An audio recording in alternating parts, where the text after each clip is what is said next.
Welcome back, folks. Today is Thursday, February 26th, 2026. The fourth Thursday in February is National Chili Day, so y'all know what to do. I'm going to practice a little editorializing here and go full bore pro bean with my chili. Frijoles. They're good for your heart. That's what they say. And I want the beans to give chili some physical and visual texture. Do a can of kidney, a can of pinto, and a can of black. All right, let's get on to the news. On today's report, a formerly fast-tracked bill on the PSC is now lying in state, and the hummingbirds are back, folks. I'm Mike Morgan, and we're down in Alabama.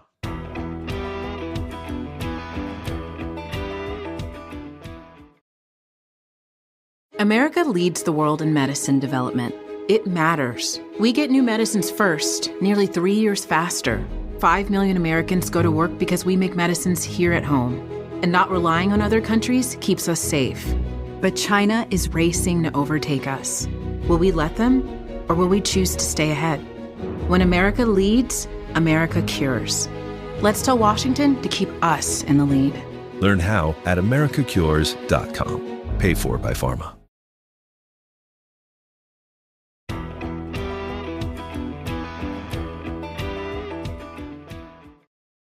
Alabama Senate President Pro Tem Garland Gudger, a Coleman Republican, has declared the bill to change the way the Public Service Commission is selected deceased, reports AL.com's Mike Cason.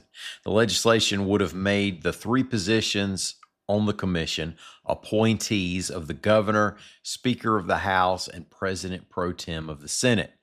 The appointees would also need to be confirmed by the Senate. The Public Service Commission, the PSC, regulates utilities in the state. Now, no part of the job description sounds too exciting until you get to this part. They control what Alabama Power and others can charge customers. And some people, including U.S. Senator Katie Britt recently, have expressed concerns that Alabamians pay higher rates than anybody else in the Southeast. So all that aside, why would Republicans want to switch from elected commissioners to appointed ones? Well, Gudger warned of environmental extremists coming into the commission with out-of-state support. Recently, two positions on Georgia's Public Service Commission were won by Democrats. Now, Gudger said there isn't enough support in the Senate to pass the bill after lawmakers heard from constituents who didn't want to lose the power to directly elect members of the PSC. A separate bill has been filed in the State House by Representative Mac Butler, a Rainbow City Republican, that would require the PSC to hold annual public hearings to talk about how it's regulating the utilities.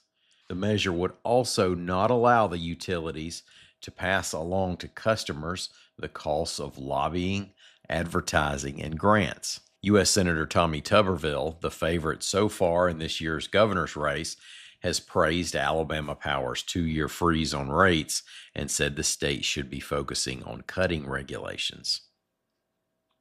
Here's another reminder that the flu is still going around in Alabama. Waterloo High School in Lauderdale County is closed today and tomorrow to stop the spread there, reports AL.com's Lita Gore. School and district officials are asking folks to wash and disinfect any personal items that have been used on campus, and for students to stay home when they're symptomatic.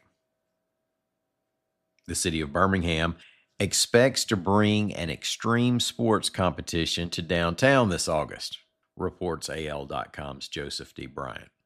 The city council approved a $1.5 million cash commitment as well as law enforcement and fire protection to support the FISE World Series, which is an international tour that features events such as skateboarding, BMX, 3-on-3 basketball, and parkour. The city money being put up comes from a $3 lodging tax that was enacted in an effort to make Birmingham more of a sports destination. The competition is scheduled for August 7th through the 9th. And another sign of spring has been showing up this week as hummingbirds have been returning to Alabama, reports AL.com's Margaret Cates. Now, for those who don't know, The little hovering birds winter in Central America, as many of us thin-blooded types would also be tempted to do if we had wings. In recent days, hummingbirds have been spotted up into the state. That's probably about a week earlier than is typical from what I've seen. Now, that means it's time to fill your feeders with 4 parts water and 1 part sugar.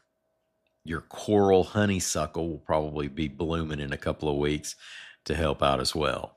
Now, while there are so many feeders hanging on front porches and in backyards and so many wild nectar sources available, hummingbirds will still try to kill each other over 3 seconds at a feeder. Now, it's not like they have to wait that long in line either, because there's no such thing as a casually feeding hummingbird. They come and they go. Now, I think that fighting might actually be a little performative, like it is in pro wrestling and Congress. They worry that if they don't make it exciting, we might take the sweet stuff away. Hummingbirds fly all the way here to breed, and we know that Alabama's southern charm can have that effect on some. Here are a few more facts about the ruby-throated hummingbird from Audubon. They flap their wings about 50 times per second. Most of them fly all the way across the Gulf nonstop. Now, that's pretty amazing for such a little fella, but not too surprising, I guess, unless you were under the assumption that they swam. And their hearts beat as fast as 20 times per second. That's 1,200 times per minute for you math majors out there. So tell your cardiologist to cut you some slack. Thanks for listening to us. We'll be back in the morning. Till then, y'all come by and see what we're doing on the internet at al.com.